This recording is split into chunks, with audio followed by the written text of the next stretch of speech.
previously we reviewed the A Wing, and now we've got the Y Wing. Is this from like the same series? Series meaning, what do you mean? Or like, I don't know, movie?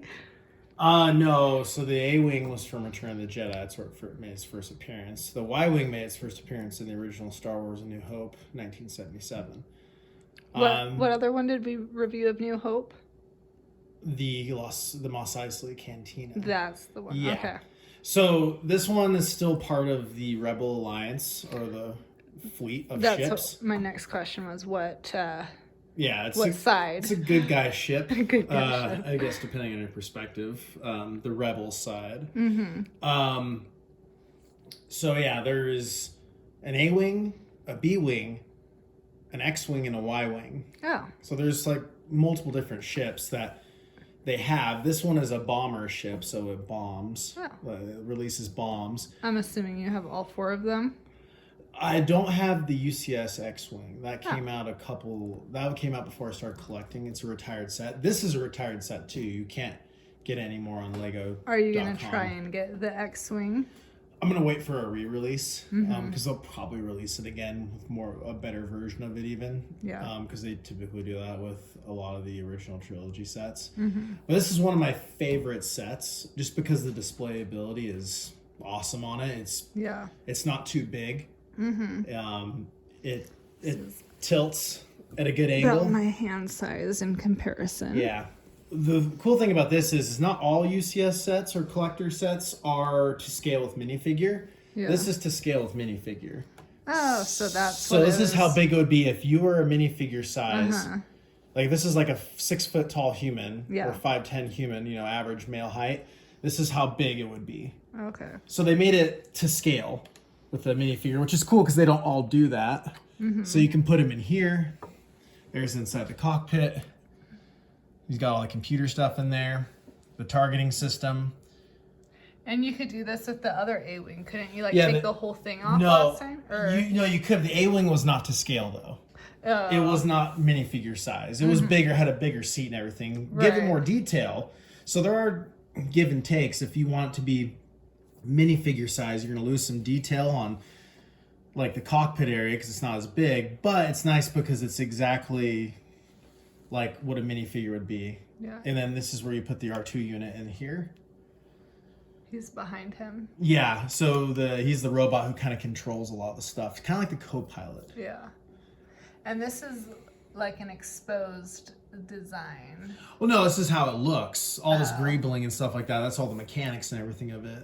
Well, that looks really cool. Yeah, it's really detailed. I think this is one of the more detailed Lego Star Wars sets because you can see a lot of intricate stuff right here. And if you look at a picture of the Y-Wing, like an actual picture of what it looked like in the movie, this is a very good representation of it. Okay. It's pretty accurate. Yeah, because I'm basing everything off of these Legos, not the movie, because I forget. Yeah, no, trust me, this is a very accurate set as far as the look of it. And these have a lot of tiny little pieces. A lot of specialized little pieces to give it some detail. That makes it hard to find in the bunch of Legos. Yeah, when you're building it, yeah. Actually, this is one of the funnest ones to build because it wasn't too big. I feel like that's my least favorite part of building Legos is trying to find all the little pieces. Is that your favorite part? No, I care more about how many pieces I'm having to put together. Yeah. This is a very small build. I mean, it's still big, but it's not as big as some of my other sets. And it wasn't that crazy amount of pieces. It wasn't like a 4,000 piece set. It was like somewhere in the 2,000 range piece set. You can see the engines right here. With the cool pink translucent pieces. Yeah, so. And like I said, this is really good for display. Do these things spin? No. These are really good because these are the engines, as you can tell. It's got dual engines. But this is why I think it's good for display because it's small enough to display in a home or an office setting. And it just looks good. And you said it tilts a little bit? Show us how... Well, no, it is already tilted. Oh, okay. Show us how it looks untilted then. I don't know if you can. You might be able to launch it and you can make it go straight up. I like having it at a tilted angle. Yeah, you can see more that way. Yeah, so it's very presentable. And then, you have this little plaque right here, like all of them, tells you all of the statistics on it. So it comes with one pilot, one astromech droid. So this is just a Rebel pilot. And like I said, this is from the original Star Wars movie. You would see this in the scene where they're going to destroy the Death Star with some X-Wings, and there's some Y-Wing bombers in there. Does this help destroy the Death Star? It does. It's part of the the Rebel fleet that goes to destroy the flaw in the Death Star. It's not one of the one ships it's not as famous as the X-Wing. The X-Wing is like the ship that Luke flies, and it makes the trench run to go shoot the torpedoes into the vulnerable part of the Death Star. Mm-hmm. You're probably like, what is he talking about? Mm-hmm. But that's what happens. This is more of a support ship. Yeah. The Empire has their own. It's called a TIE bomber. Unfortunately, they don't have a UCS TIE bomber. I wish they did. They had a vote on it because they let you vote between like 3 sets 2 years ago or a year ago. And no one voted for that one? No, majority of people voted for what was it? The gunship, the Republic gunship from the Clone Wars.